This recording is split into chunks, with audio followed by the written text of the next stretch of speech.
살아계신 아버지 하나님 감사합니다. 한 주간 또 주께서 보호하여 주시고 이 시간 예배 자리에 나와 주님 말씀 앞에 엎드리게 하여 주심을 감사합니다. 성령 하나님, 우리의 마음을 감화 감동시키시사 선포되어지는 주님의 말씀에 믿음으로 아멘하게 하여 주시고, 부족한 종을 세우셨사오니 온전히 하나님의 말씀만 선포되어지게 역사하여 주시옵소서. 감사드리옵고 구주 예수님의 이름으로 기도드리옵나이다. 아멘. 할렐루야. 오늘도 하나님께서 우리와 함께 하시는 줄 믿습니다. 이 예배의 자리에 각 가정에서 드리시는 이 모든 은혜의 시간 동안 우리 성령 하나님께서 우리 모든 성도님 한 분 한 분 심령 가운데 충만한 은혜로 채워주시기를 간절히 축원합니다. 여러분, 우리 인간은 우리가 이제 많이 배웠는데요, 사회적 동물이라 이렇게 이야기합니다. 사회적 동물이어서 인간은 사람과의 관계를 통해서 살아갑니다. 사회 속에서 나의 삶의 의의나 또는 나의 삶의 목표를 발견하고 그것을 추구하고요, 그리고 사회 속에서 스스로 살아가면서 자아 발전이라든가 성장을 도모할 수가 있습니다. 그래서 인간은 사회적 동물이기 때문에 혼자 있는 사람, 내가 혼자 있다라고 여긴다면, 느낌이 있다면, 내 주변에 아무도 없다라는 그러한 생각으로 가득하다면 그 삶은 아주 힘든 삶이 될 것입니다. 생일을 맞이했는데도 축하 전화가 오지 않고, 밥을 먹는데 날마다 이제 혼자 밥을 먹어야 되고, 누구를 만날 사람도 없이 지낸다면 그 삶은 너무나 외로운 것이지요. 요즘에 코로나19로 인해 가지고 우리가 밖으로 나가지도 못하고 만날 사람도 잘 못 만나 가지고 많은 분들이 외로움을 느낀다고 합니다. 그래서 요즘에 생긴 단어가 이제 코로나 블루, 이런 단어도 등장했지요. 많은 분들이 외로움으로, 우울증으로 힘들어하고 있습니다. 혹은 내 주변에 사람이 많다 할지라도 그런 말이 있지 않습니까? 군중 속의 고독이다. 내 주변에 사람은 많은데 이 마음 나눌 사람이 없는 겁니다. 내 진심을 다해서 대화할 사람도 없는 것이죠. 그래서 외로움을 느끼기도 합니다. 우리가 교회에서 신앙생활 할 때도 어떠합니까? 그런 느낌을 가질 수가 있죠. 내가 교회에 수년을 다녔는데도 나를 아는 사람이 없구나, 나를 알아주는 사람이 없구나, 내 삶에 어려움이 있어도 내 이 기도 제목 나눌 사람이 없구나, 교회 와서 예배 드리러 왔는데 옆에 편하게 앉을 사람도 없다, 이렇게 우리가 느끼면서 신앙생활을 할 수도 있다라는 것이죠. 그러한 외로움으로 쌓여 있을 때에 그 마음은 참으로 힘들다라는 것입니다. 그런데 여러분, 우리가 한번 생각해 보면 내 주변에 아무도 없다라고 생각이 들 때에, 이 세상에 나 혼자뿐이다 라는 생각이 들 때에 우리가 스스로에게 한번 물어봐야 될 것은 무엇이냐면, 정말 내 주변에 아무도 없느냐라는 것이죠. 이 세상에 정말 나 혼자뿐이냐 라는 것입니다. 여러분, 오늘 우리가 읽은 이 요한복음 10장 7절 말씀 이하를 보게 되면요, 아주 간절한 외침으로 이 본문이 시작합니다. 예수님께서 어떻게 말씀하시냐면요, 내가 다시 너희에게 말하노니, 그리고 내가 진실로 진실로 너희에게 이르노니, 이렇게 이제 말씀을 시작하거든요. 한 번 말해서 안 되니까 다시 또 이야기한다는 겁니다. 간절한 외침인 거죠. 또 내가 이야기할게, 이러는 거죠. 그리고 여러분, 우리가 이제 아이들 대화하는 거 보면 너 그 말 진짜냐고, 사람들이 내 말을 믿어주지 않을 때 이 아이들이 어떻게 합니까? 진짜야, 진짜야, 정말이라고, 정말 정말 내 말은 진짜야, 반복하지 않습니까?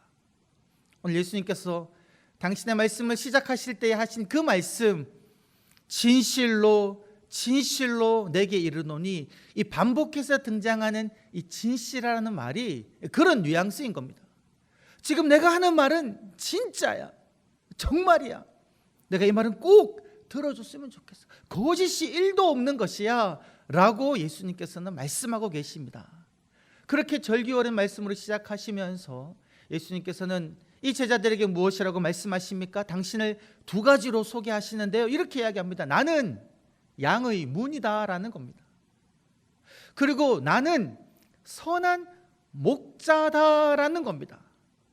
여러분, 예수님께서 지금 말씀하시는 양의 문이다, 그리고 선한 목자다 라는 이 말은요, 관계적인 용어입니다. 예수님은 그냥 문이다 라고 말씀하지 않으셨습니다.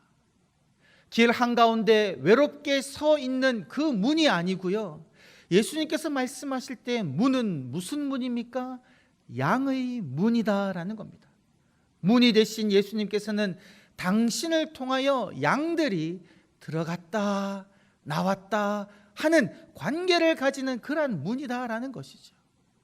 그리고 예수님께서 당신을 선한 목자라고 말씀하실 때, 여러분, 이 선하다라는 말은요, 목자가 혼자 있어서는 그 목자가 선한지 악한지 결코 구별할 수가 없습니다.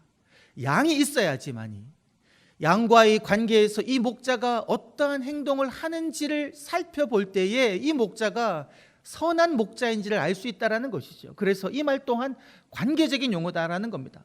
예수님께서는 나는 선한 목자다라고 말씀하시면서 어떤 단어를 또 쓰냐면요, 내 양이라는 단어를 쓰십니다.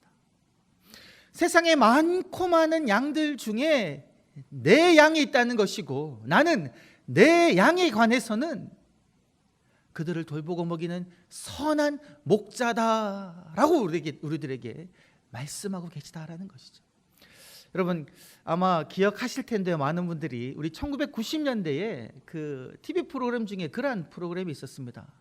그 뽀빠이 이상용 씨가 진행하는 우정의 무대, 군부대에 방문해가지고 이제 위문 공연을 하는 그런 프로그램이었는데요, 거기에 보면 가장 유명한 코너가 어디냐면 그 우정의 무대 가장 마지막에 등장하는 그리운 어머니라는 코너이죠. 그 코너가 시작할 때 여러분 어떤 노래 떠오르시나요? 엄마가 보고프면 빠바바밤 엄마 사진 걸어놓고, 이 노래가 쫙 나오면 이제 그 부대를 방문한 어머니가 있지 않습니까? 어머니는 이 무대 뒤편에 보이지 않는 곳에 있습니다. 그러면은 그 이상용 씨가 외치죠. 여기 오신 분이 당신의 어머니라고 생각하는 분은 나와 보십시오. 그러면 막 군인들이 다다다다다 나와가지고 막 서지 않습니까? 그러면 이제 인터뷰를 하면은 저기 뒤에 계신 분은 내 어머니가 확신합니다라고 막 어떤 분은 말하기도 하고요, 어떤 분은 저 뒤에 계신 분은 내 어머니가 아니지만 뭐 어머니를 생각하며 나왔습니다, 그런 말을 하는데, 여러분, 이 어머니는요, 무대 뒤에 서서 아들의 얼굴을 보지 않고서도 지금 앞에서 인터뷰하는 그 아들의 목소리만 듣고서는 자기 아들인 줄 아는 거죠. 그러면서 물어보면 이게 지금 나와 있는 장병 중에 우리 어머니의 아들이 있습니까? 그러면 어머니는 정말 확신의 찬소리로 눈물을 걸썽이면서 네, 있습니다 하고 나오면요, 이 어머니를 안고 업고 돌아가는 그 장병은 누구냐면 이 어머니의 아들이다라는 겁니다. 내 양을 돌보시는 선한 목자처럼 이 어머니의 아들만이 어머니를 업고 들어가는 그런 특권을 누리는데, 이것이 바로 관계라는 거죠. 엄마와 아들이 그런 떼어낼 수 없는 끈끈한 관계를 가지는 것처럼 오늘 선한 목자 되신 우리 예수님께서는 그 예수님의 양들과 그러한 관계를 가지고 있다라는 겁니다. 여러분이 선한 목자 되신 주님께서 양들에게 어떠한 일을 하십니까? 오늘 말씀 9절 10절 보게 되면 그렇게 이야기하고 있습니다. 나는 양의 문인데 나의 양들이 나를 통하여 들어오면서 구원을 얻고 그리고 들어가며 나오며 꼴을 얻는다. 그리고 이어지는 말씀에서 예수님께서 말씀하십니다. 내가 온 것은 양들로 하여금 생명을 얻게 하고 더 풍성히 누리게 하려 함이다, 이렇게 말씀하시는 것이죠. 목자 되신 예수님께서는 양떼들에게 꼴을 먹이시고 풍성히 먹이신다는 거죠. 이제 목자가 양떼들을 칠 때에 아침이 되면 이른 아침부터 우리에 있는 양들을 다 몰아가지고 저기 넓은 푸른 들판으로 데리고 가죠. 거기서는 자유롭게 방목하면서 양들이 그곳에 있는 푸른 풀들을 뜯어 먹게 합니다. 그리고는 목자가 그 풀을 먹고 있는 양들을 쫙 지켜보죠. 지켜보면서 사나운 짐승이 오는지 없는지를 이렇게 살피는 겁니다. 그렇게 배불리 먹이고 난 다음에는 저녁이 되어 날씨가 추워지면 또 이제 양들을 인도해 가지고 우리로 들이지 않습니까? 그리고 든든한 울타리 속에 양들을 다 몰아넣고는 서로의 체온으로 따뜻하게 유지하게 하고 또 외부로부터 올 수 있는 그 사나운 짐승으로부터 양떼들을 보호한다라는 것이죠. 여러분, 이러한 것을 영적으로 우리들에게 적용하면 우리의 선한 목자 되신 주님께서 우리들에게 어떻게 하셨습니까? 내가 죄로 말미암아 죽을 수밖에 없는데 아무 희망이 없는 이 인생인데 예수 그리스도께서 나를 위하여 십자가를 지심으로 말미암아 내 모든 죄를 다 용서하시고 우리들에게 영원한 삶을 약속해 주지 않으셨습니까? 구원해 주시지 않으셨습니까? 그리고 그 주님께서는 날마다 우리들에게 풍성한 영적인 꼴을 먹여주신다라는 것이죠. 여러분, 제가 이번 한 주간 동안 이제 살아가면서 저희가 매일마다 이제 새벽 예배를 드리지 않습니까? 전 이 새벽 예배 드리는 시간이 또 말씀 준비하는 시간 너무너무 좋은데요. 그 이유가 뭐냐면 이 매일매일마다 이 말씀을 준비하면서 하늘로부터 받는 그 영적인 꼴이 너무 저의 영혼을 살찌우는 겁니다. 이번 주는 예레미야 20장부터 23장까지 이제 함께 살펴봤었는데요. 화요일 날 예레미야 20장 말씀을 통해서는 그러한 말씀으로 하나님께서 제게 먹이셨습니다. 예레미야가 예언 활동을 하면서 정말 사람들로부터 멸시와 조롱과 무시를 받는데, 고난을 받는데, 이 예레미야가 그 멸시와 고난을 무엇을 통해 이겼냐면 하나님께서 나와 함께 하심으로 이 모든 것에서 이길 수 있습니다, 이렇게 기도하거든요. 그래서 그 말씀 붙잡고 제가 기도하는 겁니다. 하나님 아버지, 나와 함께 하시는 하나님을 의지하면서 내 삶 속에서 겪을 수 있는 그 모든 어려움을 이기게 하여 주옵소서, 이런 영적인 꼴을 먹은 겁니다. 그리고 수요일 날 예레미야 21장 말씀 읽을 때는 하나님께서 시드기야 왕의 그 잘못된 기도를 통해서 아하, 내가 하나님께 기도드릴 때에 내 기도는 말씀에 근거한 기도가 되어야 되겠구나 라는 영적인 꼴을 먹은 겁니다. 그럼 제가 하나님께 또 기도드리죠. 주님, 제가 아버지께 기도드릴 때 내 생각대로 기도하지 아니하고 하나님 말씀 붙잡고 하나님 말씀에 의지해서 기도하게 하여 주시옵소서. 목요일 날은 예레미야 22장 말씀을 가지고 함께 나누었는데요, 그 말씀을 통해서는 하나님께서 그렇게 말씀하셨습니다. 유다 왕족들에게 내가 그들에게 어떻게 이 나라를 통치해야 될지를 분명하게 가르쳐 줬는데 그들은 내 말을 듣지 않아서 여호야긴 왕도, 여호아하스 왕도, 여호야긴 왕도 다 멸절된다, 이런 말씀을 주시면서 내가 하나님 말씀을 들어야겠구나, 그러면서 기도드린 겁니다. 하나님, 제가 날마다 들려주시는 하나님 말씀을 듣고 그 말씀에 순종하게 하여 주시옵소서. 이어지는 목요일날 우리가 이제 금요일날 예레미야 23장을 말씀을 함께 나누었는데, 우리가 지난주에 함께 나누었던 말씀 주일에도 예레미야 23장 1절부터 8절 말씀이었습니다. 우리가 그 말씀 나눌 때 어떠한 말씀을 하나님께서 주셨습니까? 우리의 목자 되신 하나님께서 우리들에게 말씀하시기를, 우리들을 잘못 인도한 그 그릇된 목자들은 하나님께서 심판하시되 우리들의 삶을 다시금 회복시키시겠다라는 그 약속을 하나님께서 하심을 보시면서, 아하, 정말 내 삶 속에서 내가 의지해야 될 분은 하나님 한 분이시구나, 나의 소망은 하나님에게 두어야 되겠구나 라는 것을 하나님으로부터 들었죠. 그래서 기도하는 겁니다. 하나님, 제가 온전히 하나님에게만 소망을 두게 하여 주시옵소서. 동일한 말씀으로 이제 새벽에는 그런 말씀을 주셨습니다. 이 선지자들 중에 이 악한 선지자들이 많다라는 것이죠.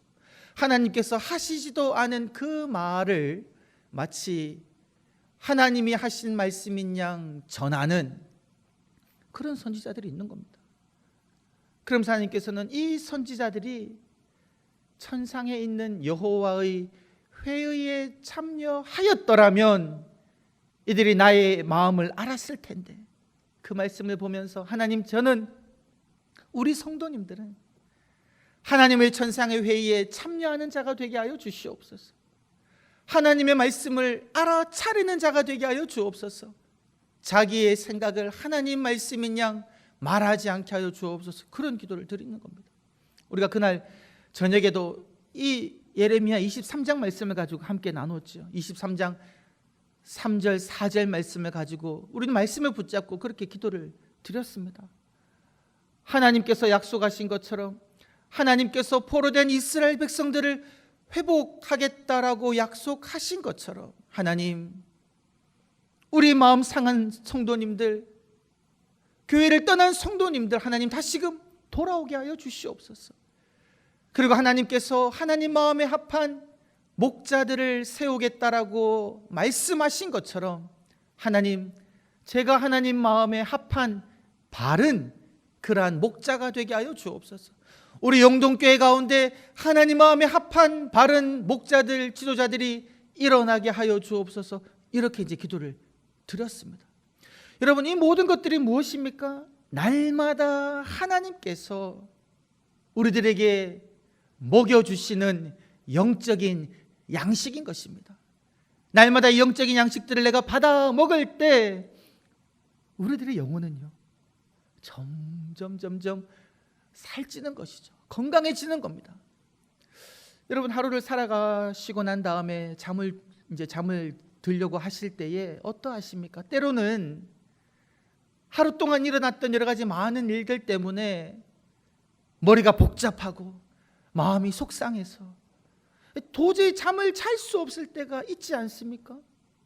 특별히 정말 내 주변에 아무도 없다라고 얘기할 때, 외롭다라고 느낄 때 그 외로운 그 긴 밤 그냥 지새우는 경우도 있지요. 근데 그럴 때마다 우리가 가슴에 손을 얹고 그날 아침에 드렸던 새벽 기도를 통해, 혹은 내가 그날 읽었던 하나님의 말씀을 통해 나에게 해주신 그 하나님의 말씀을 되뇌이면서 외로움 속에서도 나와 함께 하신다라고 말씀하신 하나님, 이 밤에 나와 함께 하시는 줄 믿습니다. 이렇게 기도드리시는 거죠. 오늘도 나에게 말씀하신 하나님, 나를 사랑하신다라고 말씀해 주셔서 감사합니다. 내게 선한 목자가 되고 싶어 하는 그러한 소망을 주심을 감사합니다. 하나님, 그러한 목자가 되게 해주세요. 이렇게 가슴에 손을 얹고 기도하면요, 그 밤이 편안한 잠을 잘 수가 있다는 겁니다. 이러한 식으로 선한 목자 되신 하나님께서는 우리들에게 구원을 허락하실 뿐만이 아니라 날마다 꼴을 주신다라는 것이죠. 그런데 여러분, 말씀을 보게 되면 이 선한 목자 되신 주님께서 우리를 돌보시는 방법이 그냥 이렇게 생명을 얻게 하고 풍성히 얻게 하고 꼴을 주는 것만으로 끝나지가 않습니다.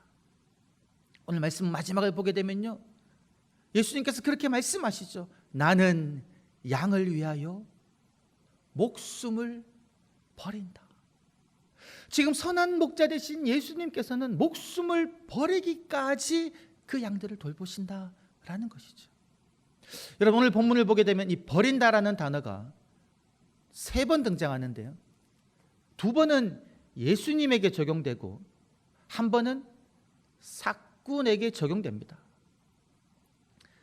삭군은 어떻게 하냐면 양을 버리고 달아난다, 양을 버리는 행동을 합니다. 반면에 선한 목자 되신 예수님께서는 어떻게 하냐면요, 양들을 위하여 나의 목숨을 버린다, 이렇게 이야기하고 있죠. 여러분, 그런데 우리가 통상 버린다라는 단어는 언제 사용합니까? 쓰레기를 버린다, 이렇게 쓰죠. 쓸데없는 것, 쓸모없는 것을 버린다라고 이야기할 때 우리는 그 단어를 사용합니다.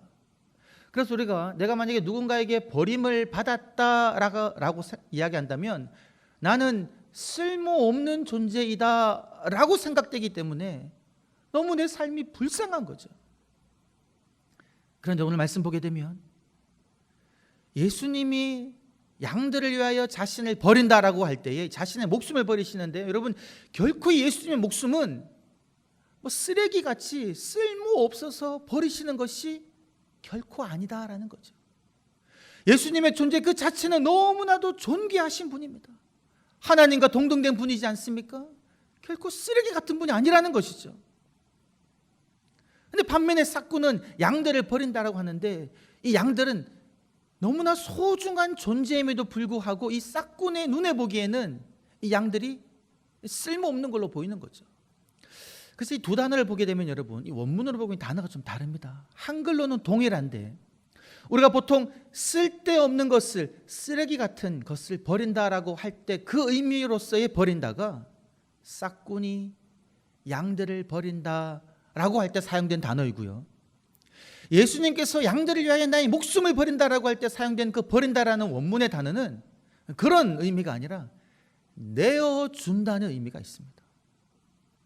예수님의 그 존귀한 목숨을 양들을 위하여 내어놓는다는 겁니다. 여러분, 이 진열대 위에 예수님께서 이 당신 그 자신을 올려놓으면서 내가 내 목숨, 나의 존재를 너희를 위하여 주노니 너희는 너희가 원하는 대로 나에게 와서 나에게 요구하고 나에게 요청하고 내가 줄 수 있는 모든 것을 너희가 다 받아가라라는 의미에서 예수님은 양들을 위하여 나의 목숨을 내어준다라고 이야기하는 것이죠. 여러분, 싹꾼이 양들을 버리는 것은 당연한 겁니다. 왜냐하면요, 싹꾼은요 고용된 자입니다. 양도 자기 양이 아닌 거죠. 이 싹꾼은 그냥 돈이 목적인 거예요. 돈이 가장 소중한 겁니다. 돈만 벌면 되는 거죠. 양은 뒷전인 겁니다. 그거 싹꾼인 겁니다. 반면에 선한 목자는 양들이 당신의 양인 거죠. 양들이 너무나 소중합니다. 그래서 양들을 위하여 당신의 목숨을 버리신다라는 것이죠. 그런데 여러분, 정말 불쌍한 양은 어떠한 양이냐면 주인을 잘못 만난 양이 불쌍한 양입니다. 여러분, 그 예를 어디서 볼 수가 있냐면 그 나단 예언자가 다윗에게 사용한 그 우화에서 등장하는데요, 그 우화를 보게 되면 그런 이야기를 하죠. 한 주인이 양 한 마리가 있어서 너무나도 소중하게 아꼈다. 자식처럼 키웠고 함께 먹었고 마셨고 함께 품에 안고 잤다라는 것이죠. 요즘에 가정에서 많이 키우는 그런 반려견처럼 너무나 소중하게 자식처럼 딸처럼 키운 겁니다. 그런데 어떠한 일이 일어납니까? 그 마을에 있는 많은 것을 가지고 힘이 있는 부자가 그 양을 빼앗아 가는 거죠. 그런데 이 부자가 양을 빼앗아 가는데도 아마 그 주인은 양을 안 빼앗기기 위해서 애걸복걸하고 애를 썼겠지만 힘이 부족한 거죠. 이 부자를 이길 수가 없는 겁니다. 그래서 그 부자에게 양을, 자기가 그렇게 생명처럼 자식처럼 소중하게 여기는 양을 빼앗겨버린 것이죠. 여러분, 이 양을 이 주인이 너무나 사랑했지만 이 주인에게는 무엇이 없었습니까? 이 양을 악한 세력으로부터 보호할 수 있는 진정한 힘이 없었던 것이죠. 그래서 그 양을 빼앗기는 겁니다. 이 양은 사랑은 받았지만 불쌍한 양이 되는 것이죠. 그런데 여러분, 우리의 목자 되신 예수님께서는 어떠한 분이십니까? 양을 위하여 목숨을 내어 놓으시지만 힘이 없으셔서 목숨이 내어놓으신 것이 아니었고요, 십자가에 못 박혀 죽으셨지만 힘이 없으셔서 당신의 목숨을 내어놓은 것이 아니었고, 심지어 죽음 이후에 부활하심으로 말미암아 당신의 하나님 되심을 온전히 드러내셨고요. 그 이후에도 영원 무궁토록 예수님의 양떼 되신 우리들과 함께 하시면서 우리를 위해 기도하시면서 우리를 보호하고 계시는 그 목자이다라는 겁니다. 어떠한 악한 세력이, 어떠한 힘 있는 자가 와서 우리를 주님 손에서 빼앗으려고 한다 할지라도 결코 우리 주님께서는 우리들을 그 악한 세력에게 내어놓지 않는다라는 겁니다. 여러분, 이러한 믿음의 고백이 어디에 등장하냐면요, 로마서 8장 31절 이하에 등장합니다. 여러분 한번 말씀을 찾아보시면 좋겠는데요, 로마서 8장 31절 이하의 말씀을 한번 보시면 그렇게 시작합니다. 그런즉 이 일에 대하여 우리가 무슨 말을 하리요? 만일 하나님이 우리를 위하시면 누가 우리를 대적하리요? 이렇게 이야기하고 있습니다. 여러분, 여기서 만일 하나님이 우리를 위하시면, 이 위한다라는 단어가 어디에 등장했습니까? 오늘 본문에 요한복음 10장 7절 이하의 말씀에서 나는 양들을 위하여 이렇게 말씀하셨다라는 것이죠. 로마서 8장 31절에서 만일이라고 말한 이 가정은 이루어질 수 없는 가정을 이야기하는 것이 아니라 하나님께서는 우리들을 위하신다는 겁니다. 만일 하나님이 우리를 위하시면 누가 우리를 대적하리요? 하나님께서 우리를 위하시니까 아무도 우리를 대적할 수 없다라는 것이죠. 이어지는 32절에서는 그렇게 이야기하고 있습니다. 자기 아들을 아끼지 아니하시고 우리 모든 사람을 위하여 내어주시니가 어찌 그 아들과 함께 모든 것을 우리에게 주시지 아니하시겠느냐. 아들까지 내어주신 우리 하나님, 당신의 목숨까지 내어주신 우리 주님, 목숨까지 내어주셨는데 우리에게 위하여 주시지 않을 것이 무엇이 있겠냐는 겁니다. 우리에게 필요한 모든 것들을 다 채워주신다라는 겁니다. 여러분, 그럼에도 불구하고 우리의 삶 속에 우리가 경험하게 되는 여러 가지 환난이나 고난이나 기근이나 굶주림이나 관계의 깨어짐이나 어려움들이 있지 않습니까? 그러한 것에 대해서는 오늘 말씀에서는 무엇이라고 이야기하고 있습니까? 35절 말씀에 보게 되면 그렇게 이야기하고 있습니다. 누가 우리를 그리스도의 사랑에서 끊으리요? 환난이나 곤고나 박해나 기근이나 적신이나 위험이나 칼이라, 그 어떤 어려운 상황도, 그 어떤 위험도 우리를 보호하시는, 우리를 돌보시는 하나님의 사랑에서 우리를 끊을 수가 없다라는 것이죠. 그래서 여러분, 우리가 의지해야 할 것은 무엇이겠습니까? 오직 하나님이다라는 것이죠. 오직 우리들을 위하여 목숨을 버리시는 예수 그리스도이시다라는 겁니다. 그러므로 우리 주 예수 그리스도 안에 있는 자에게는 결코 하나님의 사랑에서 우리를 끊을 수가 없다, 이 고백을 우리들이 할 수가 있다라는 겁니다. 사랑하는 성도 여러분, 삶 속에서 외로움을 겪으십니까? 어려움이 있으십니까? 환난이 있습니까? 누구도 알아주지 못하는 나만의 어려움과 그런 환경들이 있습니까? 여러분, 그런 모든 것들을 가지고 주님께로 나아가시기를 간절히 소망합니다. 주님께 여러분들의 외로움을 아뢰십시오. 주님께 여러분들의 기도 제목을 아뢰십시오. 여러분들이 겪고 있는 그 모든 어려움들을 주님에게 아뢰십시오. 우리의 참목자 되신 주님께서는 여러분들을 위하여 여러분들의 필요를 채우실 것이고 여러분들에게 풍부한 꼴을 먹이실 것이며 여러분들을 돌보시고 인도하실 줄 믿습니다. 이러한 은혜가 저와 여러분들 가운데 있기를 주의 이름으로 간절히 축원합니다. 살아계신 아버지 하나님, 우리를 결코 버리지 아니하시고 우리를 위하여 당신의 목숨을 내어준다 말씀하시고 그렇게 하심을 참으로 감사를 드립니다. 나의 삶의 그 어떠한 상황 속에서도 살아계신 주님, 나의 목자 되신 주님을 바라보며 날마다 주님 붙잡고 살아가는 저희가 되게 하여 주시옵소서. 감사드렸고 구주 예수님의 이름으로 기도드리옵나이다. 아멘.